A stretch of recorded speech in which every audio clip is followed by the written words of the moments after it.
As part of the present administration's effort to curtail the spread of coronavirus COVID-19 ravaging the country and the world at large, Edo State Ministry of Education, in collaboration with Edo Broadcasting Service (EBS) and Academic Staff Union of Secondary Schools (Asuss), is organizing a television program for students in senior secondary schools, particularly those writing the West African Senior School Certificate Examination (WASE), the National Examination Council (NECO), and National Business and Technical Examination Board (NABTEB) for the year 2020 in the months of May, June, and July. The program will be held on EBS television channel every day from 12 noon to 1 p.m. beginning from Monday, April 6, 2020. The subjects selected for these programs are Mondays Mathematics, Tuesdays English Language, Wednesdays Physics, Thursdays Biology, Fridays Geography, Saturdays Civic Education and Economics, and Sunday Chemistry. Parents and guardians are therefore advised to draw the attention of their children or wards to this opportunity during the stay-at-home period.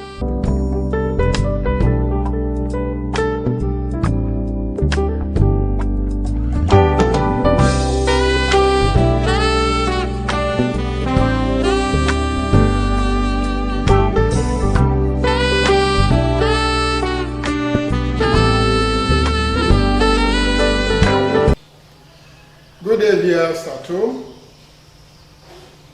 especially our senior secondary school students, and mostly our candidates of 2019-20 candidates that are waiting to write our forthcoming WAEC and NECO examination. The last time we met, we had the topic ecology and biology, and there we explained on some terms related to the study of ecology. Ecology, as we know, is a practical subject to be mostly taught out of the classroom. But in the classroom, we have to teach you the the theory, before going out to practicalize what you have learned in the classroom. So we gave so many terms of ecology, and I thank those students or candidates that took the responsibility to give me a phone call of complaining that my teaching was without audio, and special apology on behalf of the program organizers. But today it's not going to be like that. So today we have on the board ecological factors. And what are the ecological factors we are going to learn? We have said that the ecological factors are factors that affect all organisms in an environment. And these factors that affect organisms in an environment are divided into two, which we call abiotic and biotic factors. And when we talk about abiotic factors, these are factors that affect organisms in one way or the other in the environment that have no life. These are non-living things that influence an environment on an organism. So there on the board says these abiotic factors include a climate factor, and we have physiographical factors. And here we have climatic factors. So these comprise of physical and chemical factors.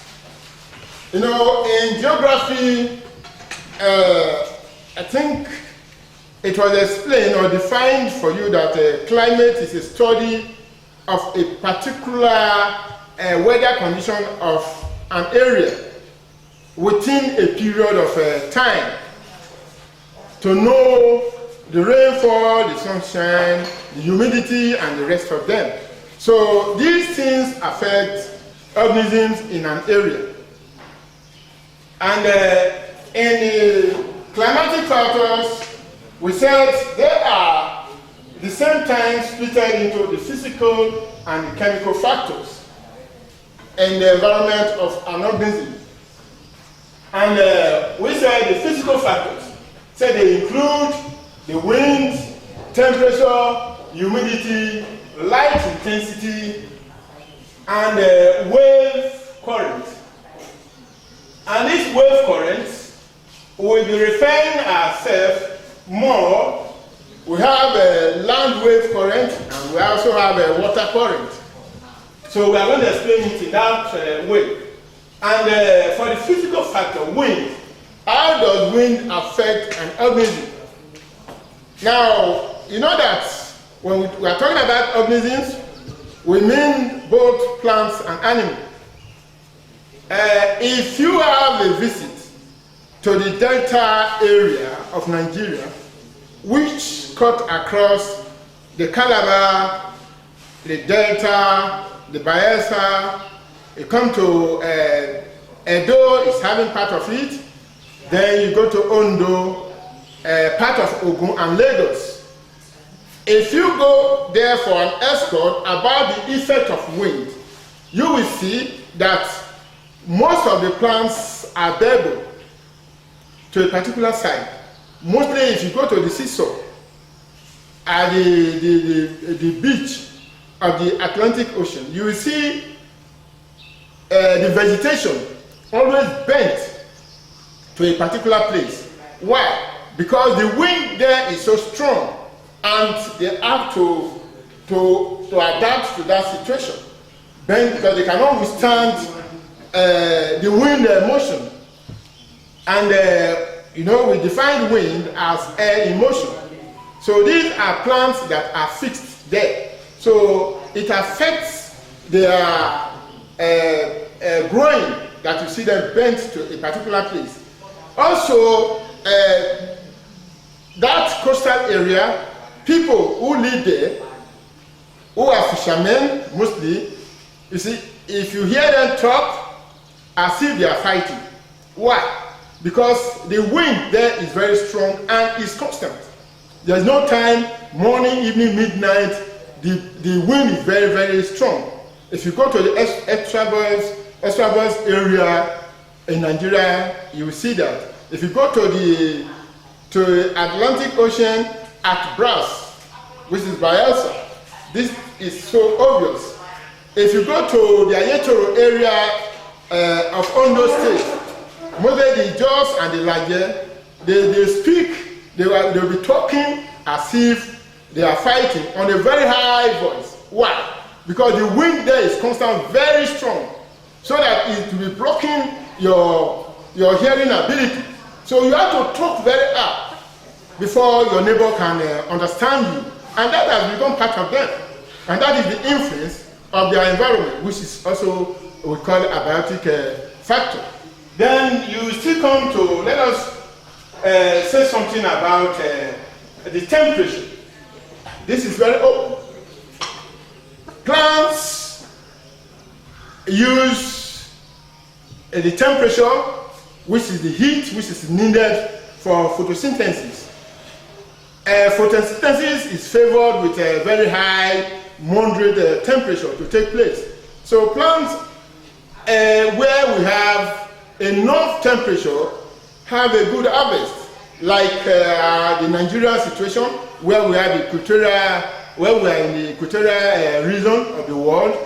We have a very moderate temperature, which favors our plants to photosynthesize and give us a very good harvest.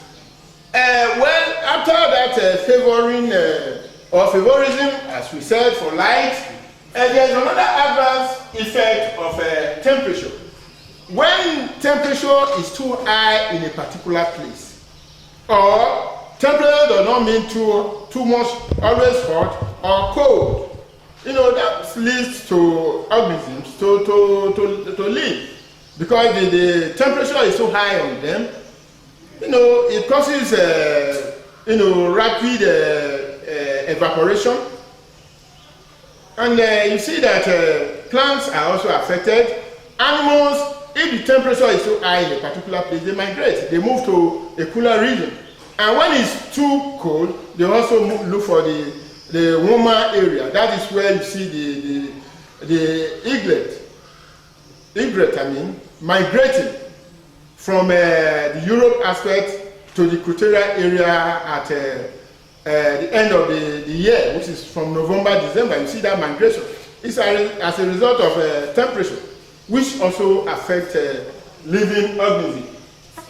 Then you will still come to humidity.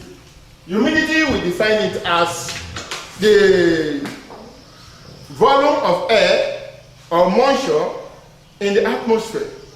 And we know as living organisms, when an area is always humid, it will be favorable to some organisms and unfavorable to other organisms. Those that are not favorable, they tend to leave the area for a favorable environment. So humidity affects animals that are locomotive, which can move from one place to the other.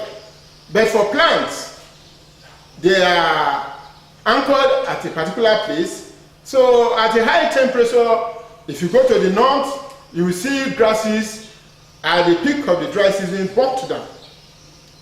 They can never grow. And even here in Nigeria, in Edo State, during the heart of the dry season, our plantain farms cannot do well. You see our plantain, falling here and there, and it will get plantain in the market. It will be very cost for you to buy, due to the unfavorable condition of a plantain to give us a better harvest due to high temperature. So for humidity, it favors plantain and other plants. Then we have light intensity. Excess light or enough light. If we go to aquatic habitat, it favors the autotrophs, that is, plants that are producers in an aquatic habitat. And there, at the surface, where the light intensity can penetrate into the depth of the water, within that zone, you have producers, which is the algae plants and other planktons. They are there. Those superficial organisms in a pond. It favors them. Then if light intensity is too much for us, as human beings, you see us sweating. And we have to look for remedy. That is where we look for fan, air condition, and the rest of them. Or we leave zinc buildings to maybe thatch building, our native African houses, which are cooler than the zinc ones at that particular time. That is light intensity, it affects organisms. Then wave current. Wave current can be related to the air current, which is also in wave form. Excess air, wind to blow. If the wave current is too high, I think all those one results to damages of our building and the rest of them.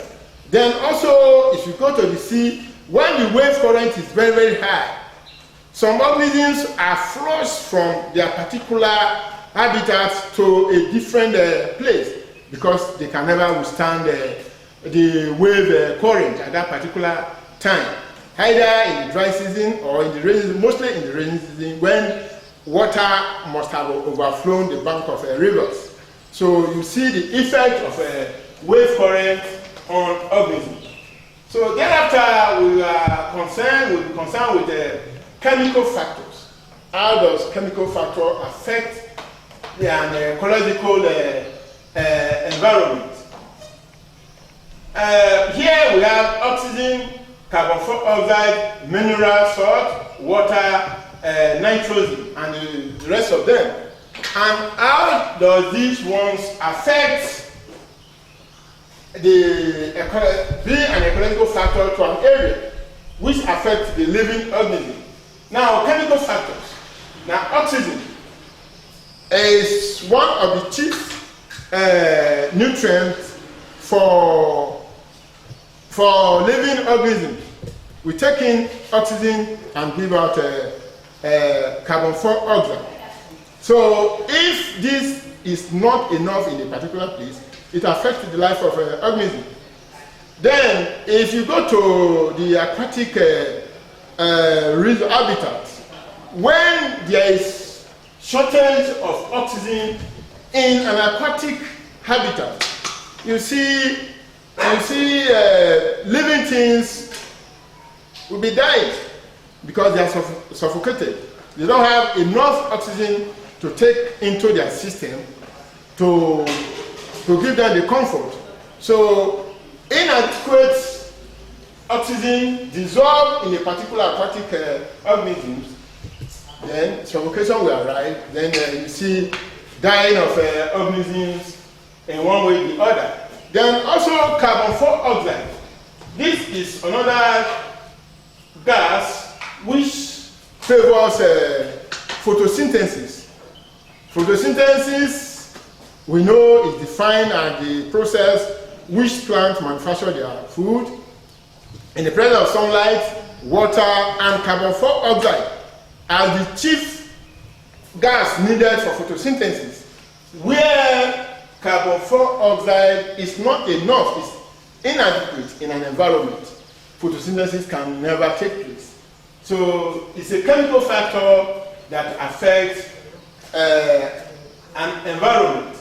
Then mineral salt. Now mineral salt, we have mostly in the soil, we have minerals. And mineral salts determine the type of plants we have in an environment, that grow in an environment. Now, if the mineral content is too high, or the mineral salt content is too high, there's an adverse effect. When it is too low, also there's an adverse effect. I think more we explain this in agricultural science when we come to soil science. Then we also have water, which is a universal solvent. Water is needed by all living things. So without water, even in science, we said we die. Life will go into extinct. And this is obvious that the human body, the volume of fluid of the human internal body has a higher percentage of water. Where we only see blood, but blood is mixed with enough water. So water is a very essential need for all living things. Then the nitrogen. Nitrogen is a mineral, and it can also appear as oxide when it combined with oxygen. And the nitrogen, I think, is the building base of protein. Protein, when we are talking about digestion, sometimes we talked about excretion. Maybe we're defining excretion as the removal of waste products of metabolism. So we talked about nitrogenous waste. These nitrogenous wastes are combined with nitrogen. So when we come to plants also, we talk about nitrites and nitrates. These are also needed. And is the base for preparation of our fertilizer. In our Greek, they call it KMN something fertilizer. With that, the Agric people will give you more of that. Go to Agric, they will tell you. The MPK, That M is nitrogen. That, I agree, that fertilizer is of more nitrogenous compound. So nitrogen is very, very important. So, or if it is inadequate, organisms will be affected. When it is excess, organisms also will be affected. So it's a chemical factor that affects an environment. Then we come to physiographic factor. So this comprises of edaphic. Edaphic means soil factor, and topographic factor. Then when we come to edaphic factors, these include soil and its water content, chemical and physical composition, its pH value, its nutrients, profile, and texture. What do we understand by these ways? Now, when we talk about edaphic, we say soil and its water content. Yes, soil contains water, mostly at the peak of rainy season. Soil is so blessed with rain and rainwater, I mean. And plants take in water, which is not ordinary water. The water will dissolve in the soil and mix up with the chemical substance in the soil to form a mineral for plants to be absorbed through their root, which is from the root air. Nutrients goes into plants for its functioning. And this water in the soil, gives a lot of mineral, use a lot of mineral into, the water there mixed with the chemicals in the soil, which form salts, and the plant is very good at absorbing it into itself. So it affects the plant, and at the same time favors its growth. And we also have topographic factors.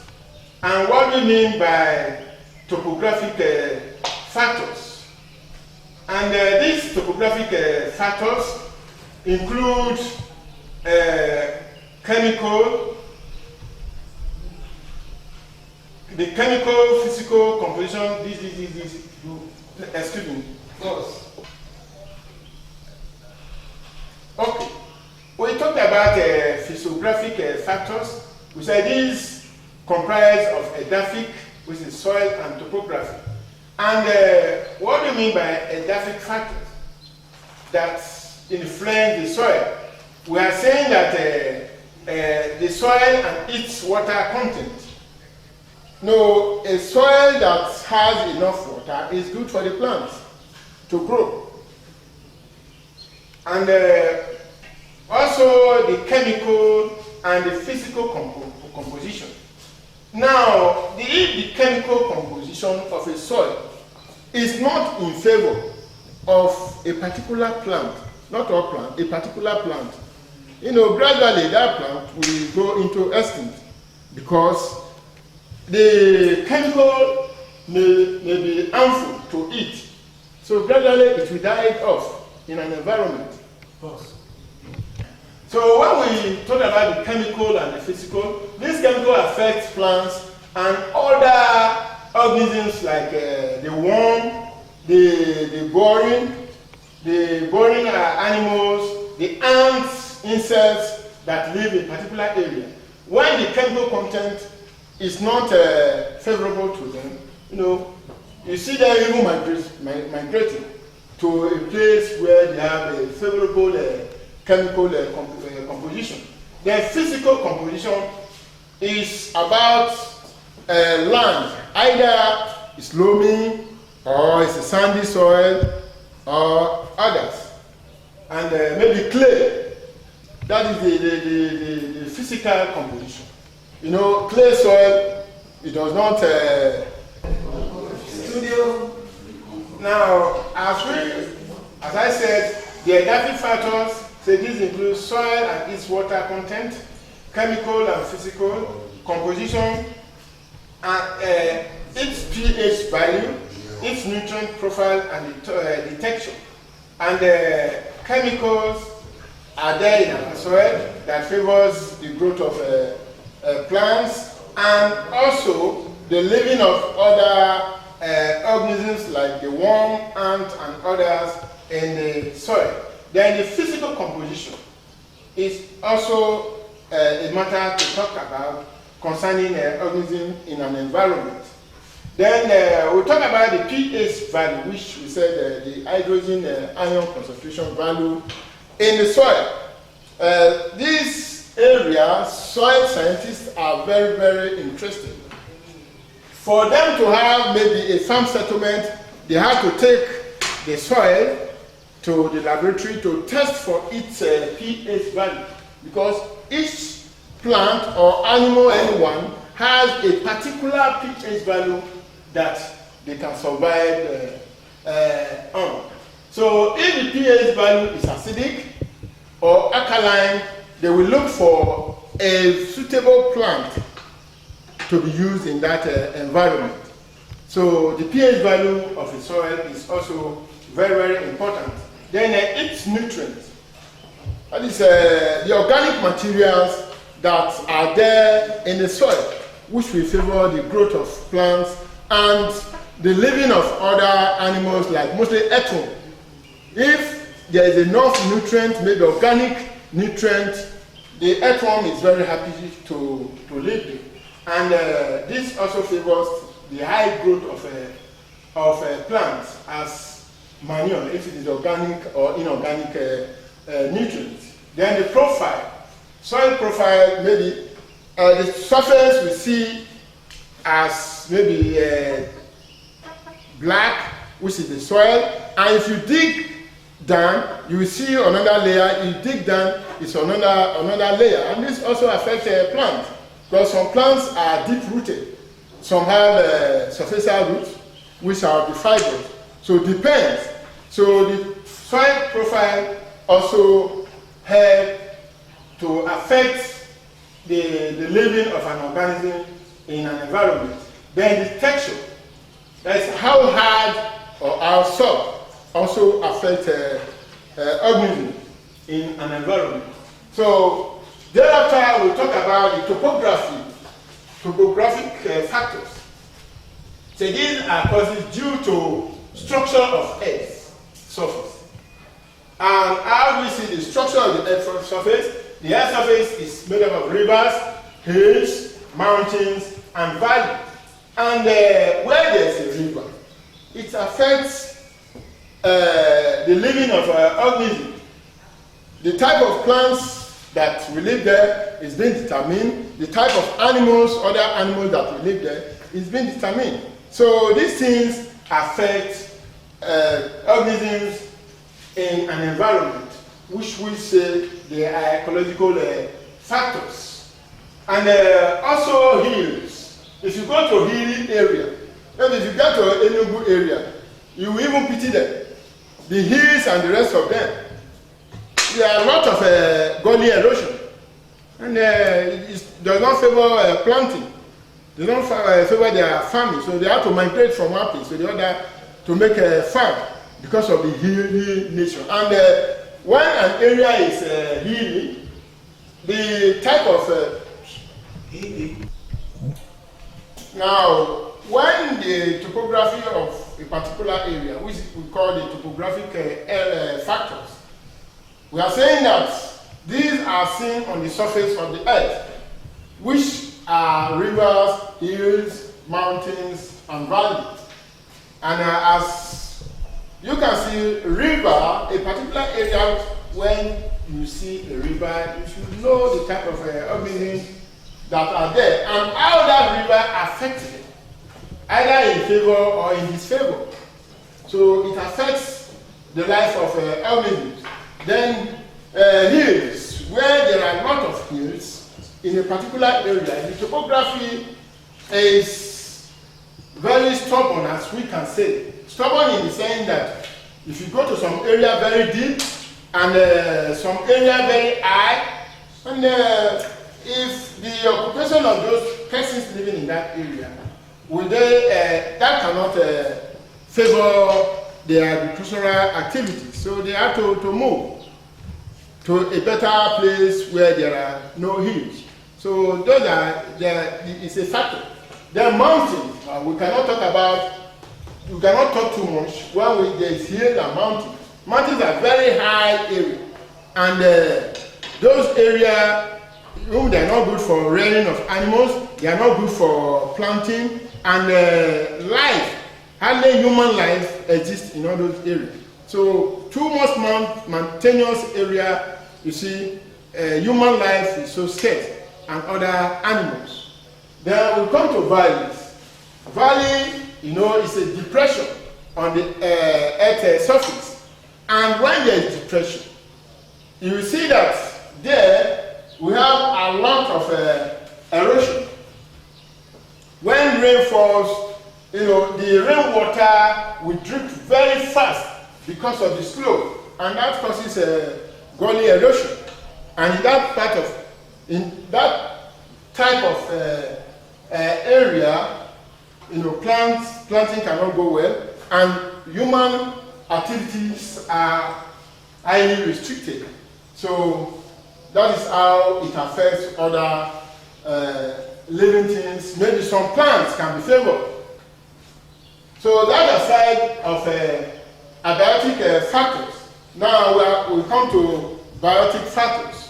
What are biotic factors? These are influence of living things in their environment.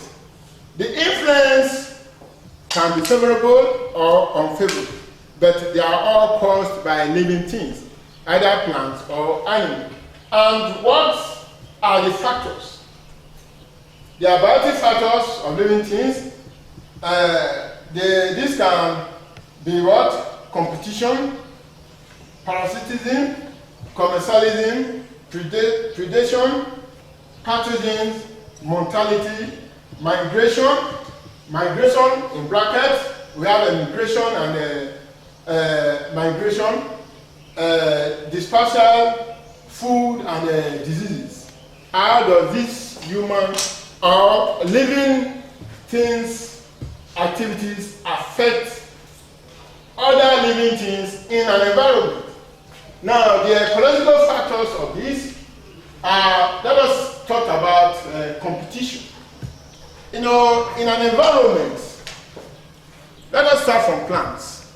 Plants undergo competition for survival. Like if you get to some, maybe your farm, where there is a big tree, and other younger trees are growing under it, you will see that they both, their plants, they are competing for sunlight, for a better growth. So those smaller plants under the big trees are bent out from the canopy of the big tree in search of sunlight to grow. So that is competition.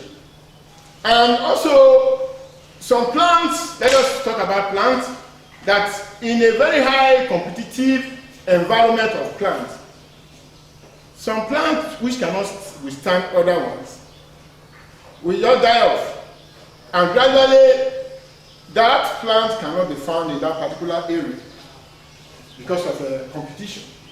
Then also competition leads to, in animals, also leads to death, where there is a statement, survival of the fittest. Now, when competition is very high in organisms, those which cannot withstand the competition will die. We have competition for food, competition for water, competition for sunlight, and the rest of them. So that is an abiotic factor that affects living things. Then another one we have here is parasitism. This is organisms that are said to be parasites. And what are parasites? Parasites are living organisms that live in a particular other animal, which we call a host. Now, you see that in an environment, parasites are there. And these parasites, they can only survive in the body of another organism. So in plants, we have plant parasites, we also have animal parasites. So like if we come to human being, we have two types of parasites. We have the ectoparasite, we have the endoparasite. And the ectoparasite live on the body surface, while the endoparasite live inside the body of an host. Taking human being as a typical example. The lice that those days we have in our air, this time lice is very scarce because of the chemicals people put on air, and even with the improved hygiene, lice is very scarce. Lice is an ectoparasite. Tick is also an ectoparasite.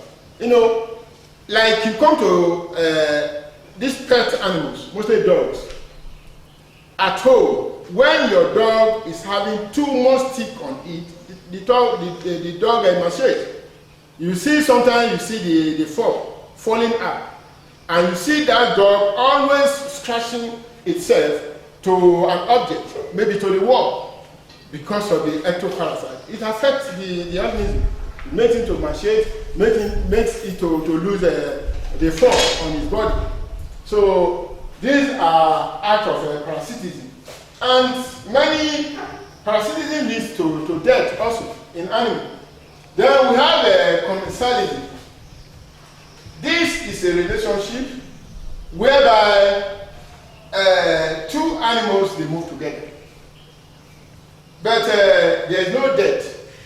Their living together does not affect one another, but this parasitism affects the host, either by health-wise or even to death.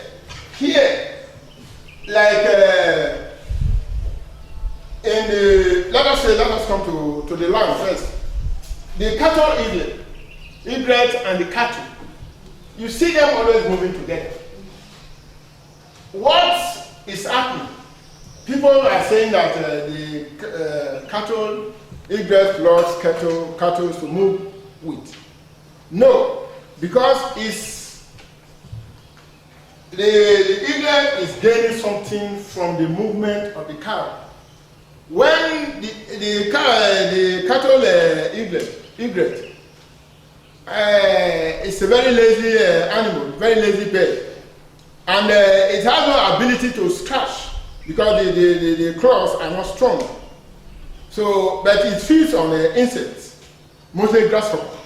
So when he sees that when the cattle moves through the grasses looking for its head to eat, grasshoppers are excited. They are disturbed and they fly out. And they fly out, this cattle egret will see and quickly go there to perch on it and feed. So it favors the cattle egret, but the cattle does not mind, does not affect him anyhow, no way. So that is a situation of commensalism. The cattle movement excites grasshopper for the cattle egret to feed on. So it's a type of relationship in an environment, and it's a fact, it's a biotic factor. And if you go to the deep sea, the shark and one fish they call amora. The shark is a very big animal, fish that is a prey fish that got caught of other smaller animals, fishes, and eats them. And as they are eating, the particles that drop, the amora, you see it always under the shark moving. So the drop particles is what that fish is eating with. So they always move together. And we have predation. This is mostly the word always refer to survival of the fittest. Predation is the process where mostly animals eat one another, mostly the cannibals. Now, like the lion, the tiger, the pussycat, the eagle, the kites, these are all prey animals. They firstly grab their fellow living organisms and feed on them. So when the predation at a particular place on a particular animal is very high, you see that those animals that they are preying on, we run away to a far distance to save their lives. And those animals those prey, they are always looking for them. So it can make an animal to move away from one place and go to a safer place. So that is why we said it causes emigration and migration. Emigration is moving in, migration is moving out in an ecosystem. Then thereafter we still have what we call dispersal. Dispersal, we talk about dispersal of seed, it's a specific topic. If we come to plants, you know, wind, high wind, temperature, then these are non-living things that influence dispersal of seed of plants. What do you mean by this? Maybe if you go to rubber plantation in the dry season, you will see the rubber seed will be exploding. When they explode, where you see the rubber plant, the explosion can throw the seed very far and landed at a particular place, and that is where the seed will grow. So in an environment, you can plant 3 rubber trees, stand, and maybe for the forthcoming 20 years, you can get a rubber plantation. That is what we call a dispersal. And also animals also disperse. They carry fruit, maybe they grab a particular fruit, they started moving with it, eating it. So where they drop it, that plant will grow there. And also the riverine, you go to the sea area, Lagos, Babish, water is an agent of dispersal. Coconut, being a drupe, will fall on water and it will be floating. Where the low tide happens to lodge it and the higher tide cannot carry it away, it will grow there. So that is another aspect of dispersal in an ecological environment which is being caused by animals. So it's a biotic factor of dispersal. Then food, very, very important. All living things feed. And where there is no food, what do you expect living things to do? You have to move in terms of food. And I think one of the living things, characteristics of living things is movement. Animals move from place to place in terms of food and even safety. But food is more. When even we are hungry, now the situation in Nigeria, we are very hungry because there is a lockdown. Especially little grace or grace to Edo State, that we still have a little movement. If you go to Lagos, Delta, there's a total lockup. And people are hungry, no food. So food is a very, very important ecological factor that affects the environment. No one can be happy without food. And the saying goes that an hungry man is what? An angry man. So there's no food, you won't be happy. You see animals in the forest, if they see little food, you see them dragging, fighting. And a soil that has not enough nutrients, you see plants with very thin. And if they bring out their food product, very small. It's not enough. And thereafter we also have diseases. Everywhere living things live, there must be disease. And that is what is going on also in the world. Virus, diseases, we talk about now COVID-19. So we were talking about food. Where there is no food, there is no happiness. So also for plants.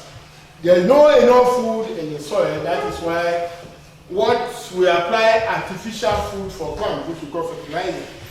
Now, food is a very important factor in an ecological study. It's a factor. And animals without food, they will migrate for food. And plants also need food. And when we talk about food, it has a very long explanation for us.